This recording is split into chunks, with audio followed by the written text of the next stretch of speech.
हिमाचल प्रदेश में रक्तदान कर भगत सिंह को किया गया याद। संस्थाओं ने मिलकर लगाया शिविर।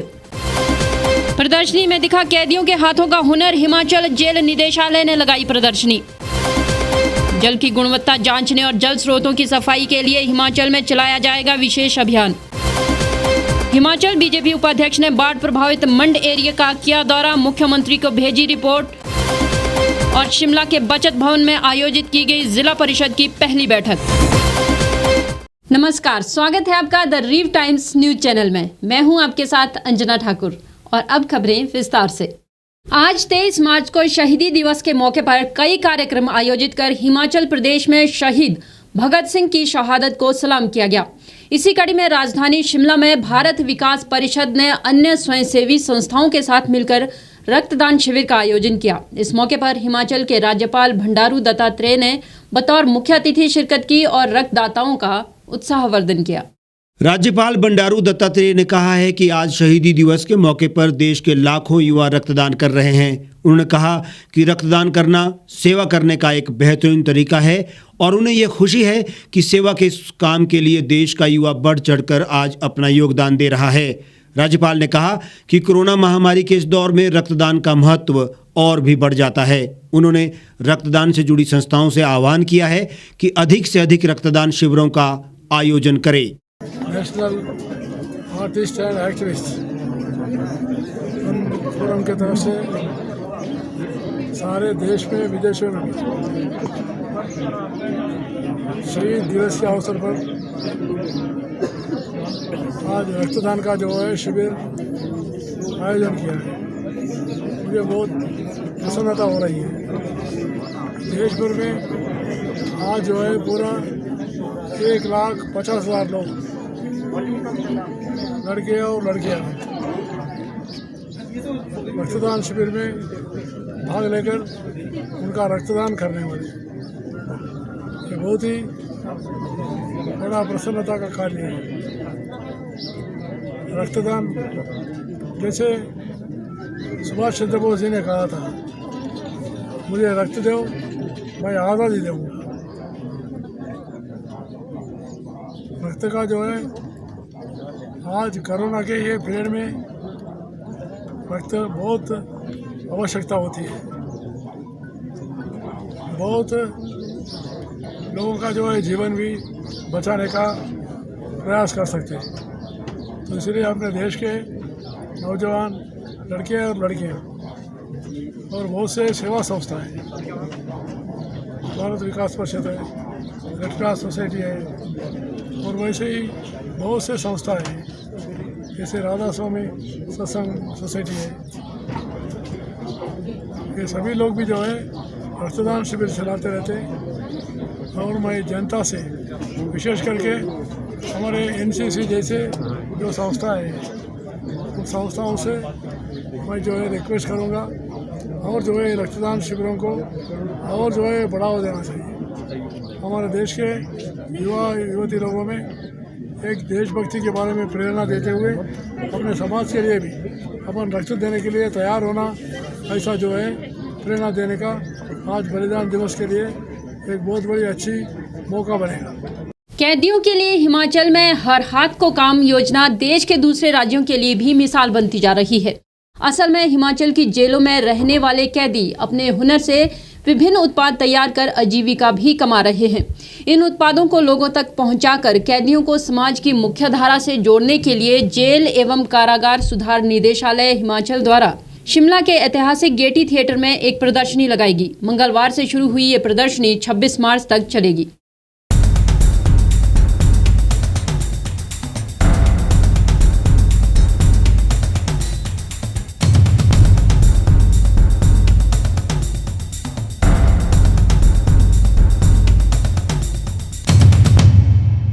हिमाचल में सेंट्रल जेल कंडा के अलावा कई दूसरी जेलों में भी कैदी जीविका के लिए उत्पाद तैयार कर रहे हैं।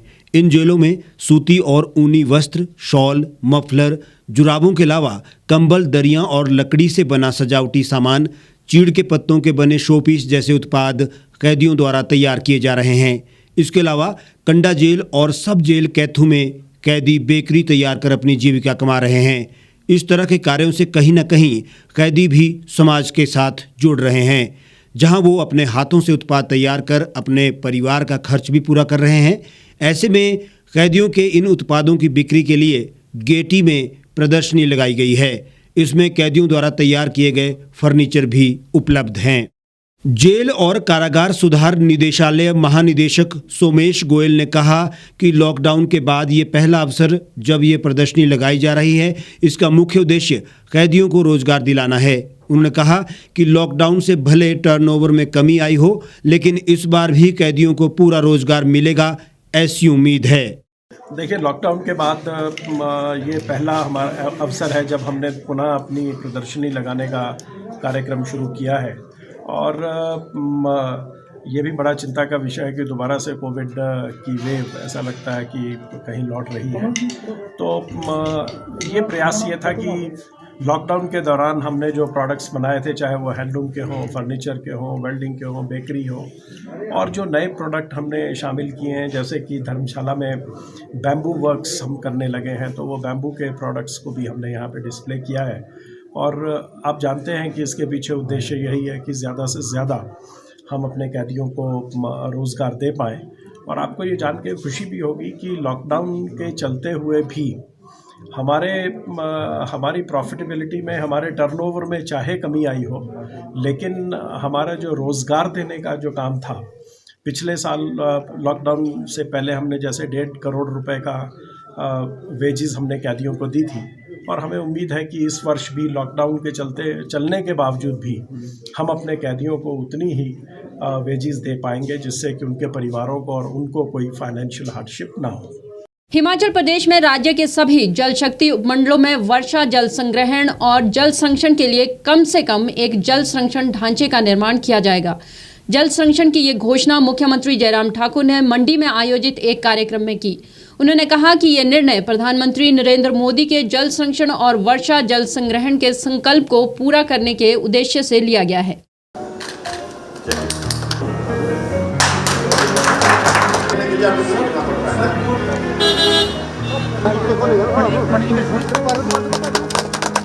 सर आप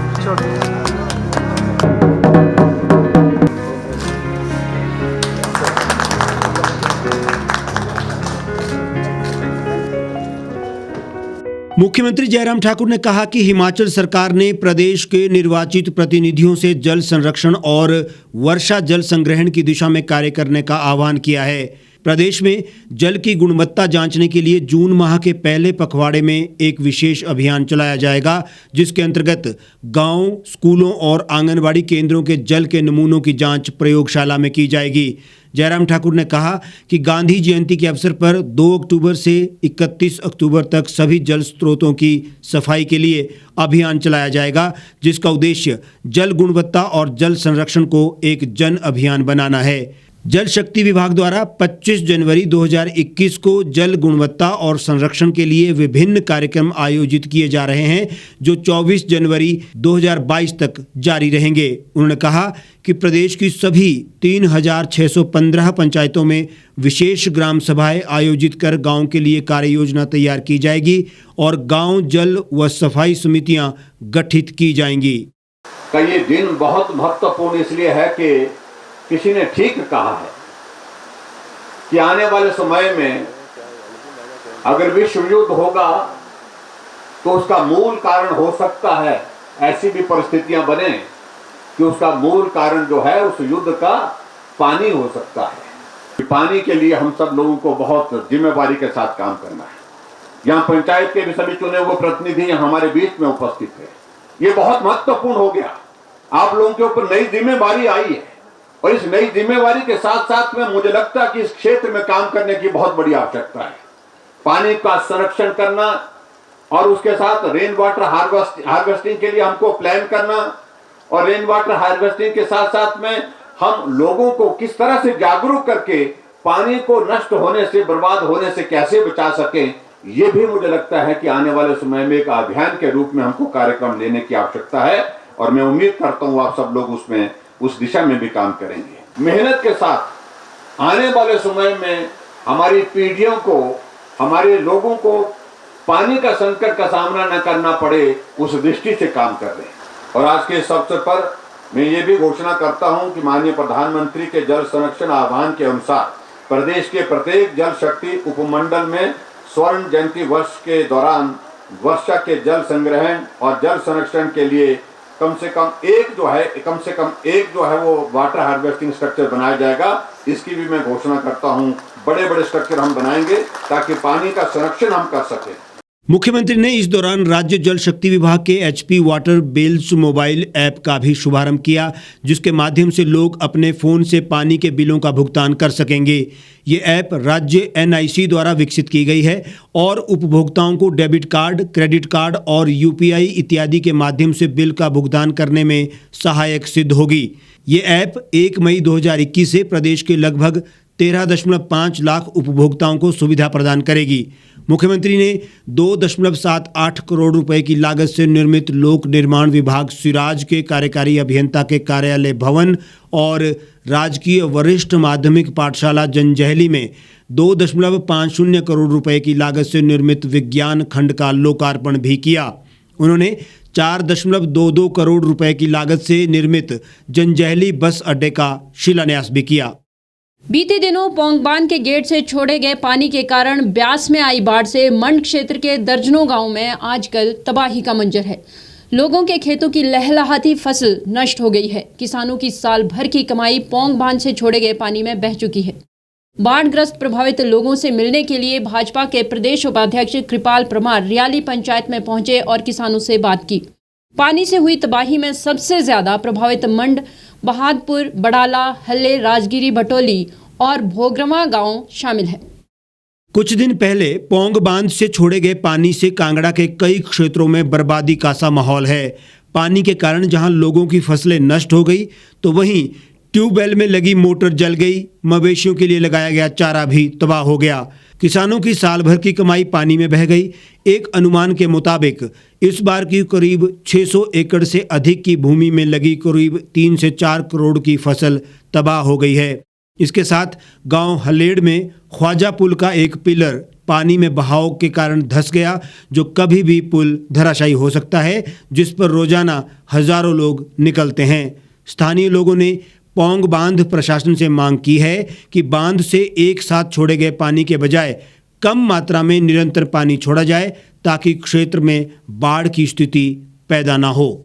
प्रभावित क्षेत्र का दौरा करने पहुंचे भाजपा उपाध्यक्ष कृपाल परमार ने बताया कि सरकार किसानों की फसलों के हुए नुकसान की तुरंत प्रभाव से भरपाई करने के लिए प्रदेश के मुख्यमंत्री जयराम ठाकुर और पंचायती राज मंत्री से बात की है। जल्द ही कमेटी बनाई जा रही है। 2-3 दिन पहले BBMP ने शारनहर बराज से अचानक बिना नोटिस के पानी छोड़ा था, जिसके कारण मंड रियाली में और मंड बहादुरपुर में लोगों की खड़ी फसल को काफ़ी नुकसान हुआ है। जिसके बारे में मैंने कृषि मंत्री श्री नरेंद्र कंवर जी से बात की है, माननीय मुख्यमंत्री जी से बात की है और जल्द ही एक टीम यहाँ पर आके इस नुकसान का जायज़ा लेगी और जो भी उचित मुआवजा होगा यहाँ के किसानों को दिया जाएगा।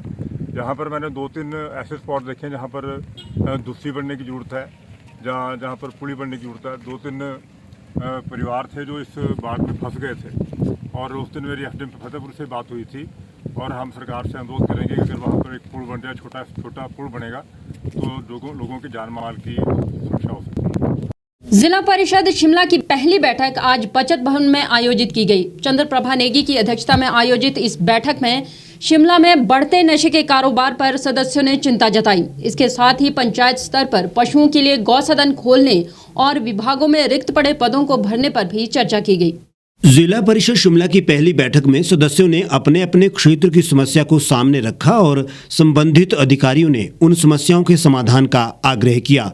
इस दौरान शिमला में नशे के बढ़ते कारोबार को लेकर सभी ने चिंता जताई और इसे रोकने के लिए पुलिस विभाग से आग्रह किया। इस दौरान ये भी सामने आया कि नशे के कारोबारी युवकों को अपने जाल में फंसा रहे हैं और उन्हें नशे का व्यापार करने के लिए इस्तेमाल कर रहे हैं। इसमें लड़के और लड़कियां भी शामिल हैं। इसके अलावा बैठक में मुद्दा उठाया गया कि पंचायत स्तर पर पशुओं को लोग आवारा ना छोड़ पाएं, इसके लिए सख्त प्रावधान करने के साथ ही पंचायत में गो सदन बनाने का प्रावधान भी किया जाना चाहिए। बैठक में जन कल्याण से जुड़े अन्य मुद्दों को लेकर भी चर्चा हुई। उसके बाद 2 ग्राम, उसके बाद 3 ग्राम, ताकि केस न बने, इस तरह दिस इज गोइंग ऑन। हम ये जानना चाहते हैं, इनका यही सवाल है कि बड़ी फिश जो है कोई पकड़े, हाथ में आपने कहा 1-2 केस पकड़े आप कुल्लू में, तो हम ये कहते हैं कि जब तक इनको नहीं पकड़ोगे आप, सप्लाई चेन जो है चलती रहेगी। में जा रहे हैं, आप अपनी गाड़ी में जा रहे हैं, इवन लड़कियां जा रहे हैं सर, हम सोचते हैं बॉयफ्रेंड गर्लफ्रेंड वो लेके आ रहे हैं। दिल्ली में पीछे हमने सजौली में एक केस पकड़ा था सर, और हम नाइजीरियन को लेके आए थे सर दिल्ली से। तो जो नाइजीरियन से और दिल्ली से सप्लाई हो रही है, बच्चे खुद, अब क्या हो गया कि जैसे मान लो मैं एडिक्ट हूँ, मैं तो एडिक्ट हो ही गया, अब मैंने डेली डोज लेनी है 400-500 रुपये जो भी ये खर्चा है, तो मेरे को टारगेट है कि अगर मैं 15 डोज बेचूंगा तो मेरी डोज फ्री हो जाएगी। इस तरह से डिस्ट्रीब्यूशन हो रहा है। जिला परिषद उपाध्यक्ष सुरेंद्र रेक्टा ने बताया कि बैठक के दौरान कई अहम मुद्दों पर चर्चा हुई। ये जिला परिषद की पहली बैठक थी। आज की जो जिला परिषद की महत्वपूर्ण बैठक हुई, जिसकी अध्यक्षता हमारी चंद्रप्रभा नेगी जी ने की, और जो आज पहला मुद्दा था नशे के खिलाफ, नशे को किस तरह से रोका जाए, इसमें पुलिस विभाग के हमारे एडिशनल एसपी साहब भी मौजूद थे, और उनको हाउस के माध्यम से उन्हें आदेश दिए गए कि जो भी हमारे हिमाचल प्रदेश में लगती हुई सीमाएं, जो नशे के जो बड़े कारोबार के जो व्यापारी हैं, उनको रोकने के लिए कड़े निर्देश दिए गए, और जहां पर हमारे सीनियर सेकेंडरी है, स्कूल्स है और कई इस तरह की जो संस्थाएं हैं, हमने पुलिस विभाग को आदेश दिए कि अपनी जो आपकी जो गश्त है उसको बढ़ाया जाए, और नशे को रोकने के लिए सभी विभाग के जितने भी और भी दूसरे विभाग के सभी का सहयोग होना चाहिए। आज जहाँ तक दूसरी बात रही है पशु, आज हमारे हिमाचल प्रदेश में पशु को रोकने के लिए इसके लिए भी आदेश दिए गए विभाग को कि सरकार को कि भी इनको रोकने के लिए हर पंचायत स्तर पर गौ सदन बनाया जाए और इनकी देखरेख की जाए। तीसरा जो आज महत्वपूर्ण जो हमने देखा कि आज हाउस में हर हमारे जिला परिषद के सदस्य ने ये मांग रखी कि हेल्थ डिपार्टमेंट हो, एजुकेशन हो और IPH हो, हर डिपार्टमेंट में सारे कई जगह रिक्त पद, मेरे ख्याल 90% रिक्त पद खाली पड़े हैं। तो इसके लिए भी आज हाउस से एक प्रस्ताव भेजा जाएगा सरकार के लिए, इनको भी भरने की पूरी कोशिश करें। और जो लास्ट का हमारा PW विभाग से जो सड़कें जहां पर ज़्यादा खतरा रहता है, उसके लिए जो ब्लैक स्पॉट है, उसके लिए भी निर्देश दिए गए कि जो आने वाली हमारी अगली बैठक होगी उसके लिए निर्देश दिए गए कि जो एक्सीडेंट होते हैं उसको रोकने के लिए आदेश थे कि भाई इनको हम प्रायोरिटी पर करेंगे। इस बुलेटिन में फिलहाल इतना ही। बाकी तमाम खबरों के लिए आप जुड़े रहिए और देखते रहिए द रीव टाइम्स।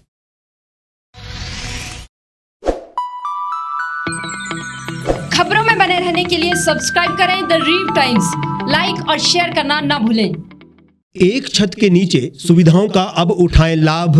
रीव ई मार्ट में अब पाएं अपनी रसोई के लिए गुणवत्ता और सस्ते दामों पर राशन सामग्री। दालें हो या हो मसाले, आपका किचन ई मार्ट संभाले। उच्च गुणवत्ता और दामों में बेहतरीन रीव ई मार्ट में पधारें और पाएं अपनी पसंद के सभी उत्पाद, या फिर करें ऑनलाइन ऑर्डर और पाएं घर द्वार पर ही सुविधा। आज ही संपर्क करें फोन नंबर 8219694079 पर, बाईपास रोड, शनान, संजौली, शिमला।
गांव की चौपालों से लेकर संसद के गलियारों तक, गृहिणी के चूल्हे से लेकर निवेश और बाजारों तक, किसानों के हाल से लेकर खेत और खलिहानों तक, शिक्षा और स्वास्थ्य से लेकर खेल के मैदानों तक, संसद के प्रधान से लेकर पंचायत के पंच तक, सेंट्रल हॉल से लेकर ग्राम सभा के मंच तक, हर खबर पर रहेगी हमारी पैनी नजर।